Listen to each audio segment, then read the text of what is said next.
sis, mga Dzae, mga Dzong! Welcome and welcome back again to my YouTube channel. It's me, Shaii!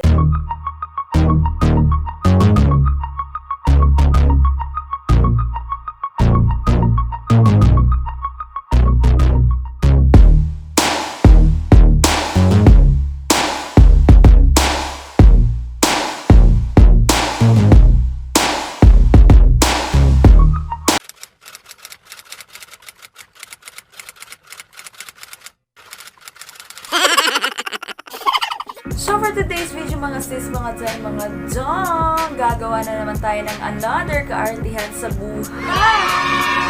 Yes! So dahil masyadong mahaba ang ating beauty rest mga sis, mga Dzae, mga Dzong, bawi-bawi tayo pag may time mga sis, no? So matagal-tagal din ako hindi nakapag-film mga sis, mga Dzae, mga Dzong. So dahil dyan, babawi tayo ng bonggang-bongga mga sis, no? So ang ating gagayahin na makeup look ngayon ay galing kay Sara News FX sa Instagram mga sis. So ito po siya. Yan. Isa po siyang pixelated makeup look. So itatry natin ulit gayahin ang look na ito mga sis, mga Dzae, mga Dzong. At sana magaya natin, no? Dahil dyan mga sis, mga Dzae, mga Dzong, without any kadaldalan, let's get started.